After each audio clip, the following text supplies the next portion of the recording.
ಎಲ್ಲರಿಗೂ ನಮಸ್ಕಾರ. ಇಂದು ಭಯಂಕರ ಭೀಮನ ಅಮಾವಾಸ್ಯೆ. ಇಂದಿನಿಂದ 4 ವರ್ಷ ಭರ್ಜರಿ ಅದೃಷ್ಟ. 6 ರಾಶಿಯವರಿಗೆ ಧನವೃಷ್ಟಿ ಬೇಡವೆಂದರೂ ಕೋಟ್ಯಾಧಿಪತಿಗಳಾಗುತ್ತೀರಾ. ಹಾಗಾದರೆ ಅಂತಹ ಅದೃಷ್ಟವಂತ ರಾಶಿಗಳು ಯಾವುವು ಅಂತ ನೋಡೋಣ ಬನ್ನಿ. ಅದಕ್ಕೂ ಮುನ್ನ ನೀವು ಮಹಾಗಣಪತಿಯ ಭಕ್ತರಾಗಿದ್ದರೆ ವಿಡಿಯೋಗೆ ಲೈಕ್ ಮಾಡಿ. ಹಾಗೆ ನೀವಿನ್ನೂ ನಮ್ಮ ಜ್ಯೋತಿಷ್ಯ ದರ್ಶನ ಚಾನಲ್ಗೆ ಸಬ್ಸ್ಕ್ರೈಬ್ ಆಗಿಲ್ಲ ಅಂದರೆ ಈಗಲೇ ಸಬ್ಸ್ಕ್ರೈಬ್ ಮಾಡಿ. ಹಾಗೆ ಪಕ್ಕದಲ್ಲಿ ಬರೋ ಬೆಲ್ ಐಕಾನನ್ನು ಕ್ಲಿಕ್ ಮಾಡಿ. ನಿಮ್ಮ ಸಮಸ್ಯೆಗಳಾದಂತಹ ಸತಿಪತಿ ಕಲಹ, ಪ್ರೀತಿಯಲ್ಲಿ ಮೋಸ, ಭೂಮಿ ವಿಚಾರ, ಕೋರ್ಟ್ ಕೇಸ್, ವ್ಯಾಪಾರ, ಹಣಕಾಸಿನ ತೊಂದರೆ, ಸಾಲಬಾಧೆ, ಸ್ತ್ರೀಯರು, ಗುಪ್ತ ಸಮಸ್ಯೆ, ಹೀಗೆ ಹಲವಾರು ಸಮಸ್ಯೆಗಳಿಗೆ ಶಾಶ್ವತ ಪರಿಹಾರ ಮಾಡಿಕೊಡುತ್ತಾರೆ. ಡಿಸ್ಪ್ಲೇ ಮೇಲೆ ಕಾಣುವ ಗುರೂಜಿ ನಂಬರ್ಗೆ ಒಮ್ಮೆ ಕರೆ ಮಾಡಿ. ಈ ಸಮಯ ಈ ರಾಶಿಯವರಿಗೆ ಅದೃಷ್ಟವನ್ನು ತರುತ್ತದೆ. ನೀವು ಇದ್ದಕ್ಕಿದ್ದಂತೆ ಹಣವನ್ನು ಗಳಿಸಬಹುದು. ನೀವು ದುಃಖಗಳಿಂದ ದೂರವಾಗುತ್ತೀರಾ ಮತ್ತು ಬಿಕ್ಕಟ್ಟುಗಳು ನಿವಾರಣೆಯಾಗುತ್ತವೆ. ಹೊಸ ಉದ್ಯೋಗವನ್ನು ಹುಡುಕುತ್ತಿದ್ದರೆ ನೀವು ಹೊಸ ಉದ್ಯೋಗದ ಪ್ರಸ್ತಾಪವನ್ನು ಪಡೆಯಬಹುದು. ಈ ಸಮಯದಲ್ಲಿ ನಿಮ್ಮ ಆರ್ಥಿಕ ಪರಿಸ್ಥಿತಿ ಬಲವಾಗಿರುತ್ತದೆ. ಆಸ್ತಿಯಲ್ಲಿ ಹೂಡಿಕೆ ಮಾಡಲು ಬಯಸುವವರು ಈ ಅವಧಿಯಲ್ಲಿ ತಮ್ಮ ಹಣವನ್ನು ಹೂಡಿಕೆ ಮಾಡಬಹುದು.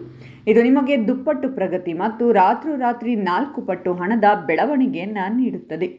ಈ ಸಮಯದಲ್ಲಿ ನಿಮ್ಮ ಬುದ್ಧಿವಂತ ಹೂಡಿಕೆಗಳಿಂದ ನೀವು ಉತ್ತಮ ಲಾಭ ಪಡೆಯುತ್ತೀರಾ.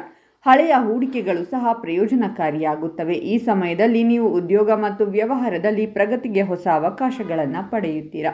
ಉದ್ಯೋಗಿಗಳ ಸ್ಥಾನ ಮತ್ತು ಖ್ಯಾತಿಯು ಹೆಚ್ಚಾಗಬಹುದು. ಆರೋಗ್ಯವು ಉತ್ತಮವಾಗಿರುತ್ತದೆ ಮತ್ತು ವ್ಯವಹಾರದಲ್ಲಿ ಲಾಭಕ್ಕಾಗಿ ಅನೇಕ ಅವಕಾಶಗಳಿವೆ.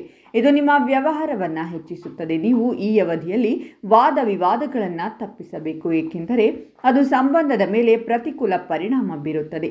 ನೀವು ಸ್ಪರ್ಧೆಯಲ್ಲಿ ಯಶಸ್ಸನ್ನು ಪಡೆಯುವ ಸಾಧ್ಯತೆ ಇದೆ. ಈ ಸಮಯದಲ್ಲಿ ನೀವು ಉತ್ತಮವಾಗಿ ಕಾರ್ಯನಿರ್ವಹಿಸಬಹುದು.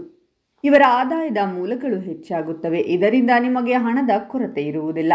ಕುಟುಂಬ ಜೀವನವು ಸಂತೋಷವಾಗಿರುತ್ತದೆ ಮತ್ತು ದೈಹಿಕ ಸೌಕರ್ಯಗಳು ಹೆಚ್ಚಾಗುತ್ತವೆ. ನೀವು ಈ ಸಮಯದಲ್ಲಿ ಯಾವುದೇ ಪೂಜೆ ಅಥವಾ ಧಾರ್ಮಿಕ ಕಾರ್ಯಕ್ರಮದಲ್ಲಿ ಭಾಗವಹಿಸಬಹುದು. ಈ ರಾಶಿಚಕ್ರದ ಜನರು ಅಪಾರ ಸಂಪತ್ತನ್ನು ಗಳಿಸುತ್ತಾರೆ. ಇದರೊಂದಿಗೆ ಉತ್ತಮ ಹಣ ಗಳಿಸುವ ಸಾಧ್ಯತೆಯೂ ಇದೆ. ವೃತ್ತಿ ಕ್ಷೇತ್ರದ ಬಗ್ಗೆ ಹೇಳುವುದಾದರೆ ನೀವು ಪ್ರತಿ ಕೆಲಸದಲ್ಲಿ ಯಶಸ್ಸನ್ನು ಪಡೆಯುತ್ತೀರಾ. ಇದರಿಂದಾಗಿ ಉದ್ಯೋಗದಲ್ಲಿ ನಿಮಗೆ ಬಡ್ತಿ ಸಿಗುವ ಸಂಪೂರ್ಣ ಅವಕಾಶಗಳಿವೆ. ಇದರೊಂದಿಗೆ ಉನ್ನತ ಅಧಿಕಾರಿಗಳ ಪ್ರೋತ್ಸಾಹದಿಂದ ಸಾಕಷ್ಟು ಲಾಭ ಪಡೆಯಬಹುದು. ವ್ಯವಹಾರದಲ್ಲಿ ಅದೃಷ್ಟದ ಸಂಪೂರ್ಣ ಬೆಂಬಲವನ್ನು ನೀವು ಪಡೆಯುತ್ತೀರಾ. ನೀವು ಹೆಚ್ಚು ಯಶಸ್ವಿಯಾಗುತ್ತೀರಾ ಮತ್ತು ಸಾಕಷ್ಟು ಲಾಭವನ್ನು ಗಳಿಸಲು ಸಾಧ್ಯವಾಗುತ್ತದೆ. ಆರ್ಥಿಕ ಸ್ಥಿತಿಯು ಉತ್ತಮವಾಗಿರಲಿದೆ. ಸಂಬಂಧಗಳ ಬಗ್ಗೆ ಹೇಳುವುದಾದರೆ ನಿಮ್ಮ ಸಂಗಾತಿಯೊಂದಿಗೆ ನೀವು ಉತ್ತಮ ಸಂಬಂಧವನ್ನು ಕಾಪಾಡಿಕೊಳ್ಳುತ್ತೀರಾ. ನಿಮ್ಮ ಪ್ರೇಮ ಜೀವನವು ಚೆನ್ನಾಗಿರುತ್ತದೆ. ಹಾಗಾದರೆ ಇಷ್ಟೆಲ್ಲ ಅದೃಷ್ಟ ಫಲಗಳನ್ನು ಪಡೆಯುತ್ತಿರುವ ರಾಶಿಗಳು ಯಾವುವೆಂದರೆ ಮಕರ ರಾಶಿ, ಕನ್ಯಾ ರಾಶಿ, ವೃಶ್ಚಿಕ ರಾಶಿ ಮತ್ತು ಮೀನ ರಾಶಿ. ಇವುಗಳಲ್ಲಿ ನಿಮ್ಮ ರಾಶಿ ಇದ್ದರೂ ಇಲ್ಲದಿದ್ದರೂ ಓಂ ಮಹಾಗಣಪತಿಯೇ ನಮಃ ಅಂತ ಕಾಮೆಂಟ್ ಮಾಡಿ. ಈ ವಿಡಿಯೋವನ್ನು ಲೈಕ್ ಮಾಡಿ ಮತ್ತು ಎಲ್ಲರಿಗೂ ಶೇರ್ ಮಾಡಿ.